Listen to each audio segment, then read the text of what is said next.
Hi, welcome to the 53rd episode of the Story Bank, a series where I've been curating stories from across the world that you can use in business. And if you like our stories, do subscribe to our YouTube channel and press the bell icon so that you can get an alert whenever there is a new story. And usually, there are 2 new stories every week. Let's start today's story.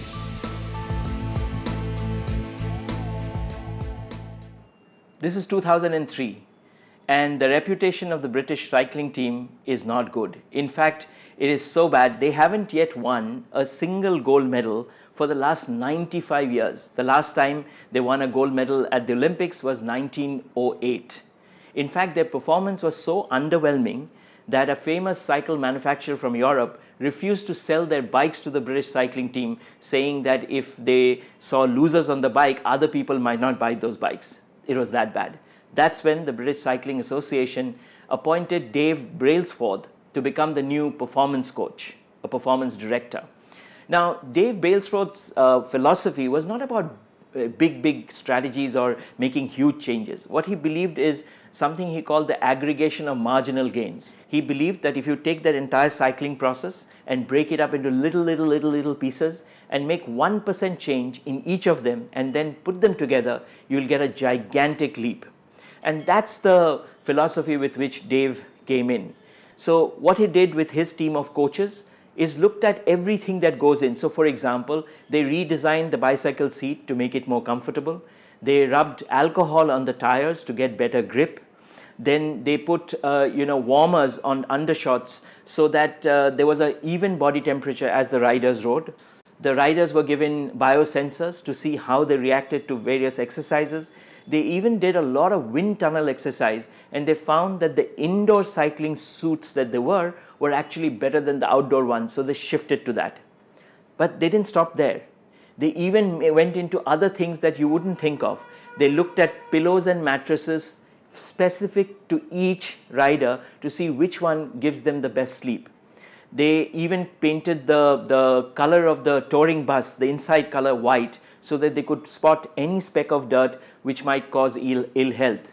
And speaking of health, way before COVID, they got a surgeon to come and teach them how to wash their hands very well so that they didn't fall sick very soon.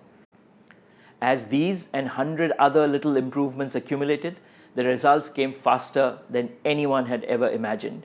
In 2008, just 5 years after he started, Dave took the team to the Beijing Olympics and came back with 8 gold medals. And this was not a fluke, because in 2012, during the London Olympics, the team created 9 Olympic records, 7 world records, and won 8 gold medals.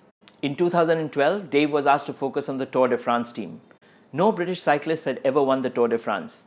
But with the effort that he made of aggregating marginal gains, Dave again made sure that results came. In 2012 itself, Bradley Wiggins won the Tour de France.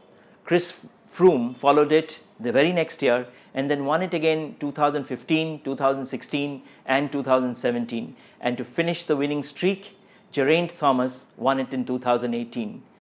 So they won 6 times in 8 years after never winning the race ever before.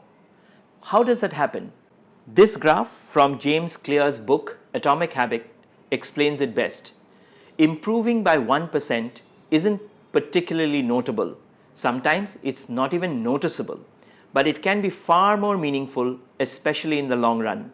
The difference a tiny improvement can make over time is astounding. Here is how the math works. If you can get 1% better every day for 1 year, you will end up 37 times better by the time you're done. Conversely, if you get 1% worse each day for 1 year, you will decline nearly down to 0. What starts as a small win or a minor setback accumulates into something much more. In the beginning, there is basically no difference between making a choice that is 1% better or 1% worse. In other words, it won't impact you very much today. But as time goes on, these small improvements or declines compound, and you suddenly find a very big gap between people who make slightly better decisions on a daily basis and those who don't. That is why small choices don't make a difference at that time, but accumulate and make a big difference in the long run. What a powerful story. Where in business can you use this story? Well, I have a few thoughts. One is that we often look at goals and successes as major events. Losing 20 kilos, finishing a project, writing a book, and it is not this one seminal event that gets us there. It is actually taking little steps that make a difference. And so instead of procrastinating on how can I take that giant leap, can we look at each of the tasks we have, the goals we have, and break it down and find what is that 1% difference that you can make in each one of them? Because that's what will get us going. It is so easy to overestimate the difference of one big event and underestimate the difference that little improvements can make, the aggregation of marginal gains. I hope you liked that story. And if you did, go over to our YouTube channel. There are many more stories. 2 huge playlists. One is the Leaders Speak playlist, where we have stories from leaders across the world of how these stories have shaped who they are or opinions they have. And then there is the Story Bank series, where there are 52 more stories like this. And both these series have stories that you can use in business. And when you're there, don't forget to subscribe and hit the bell icon. And we promise you more stories every week. Thanks for watching. See you next week.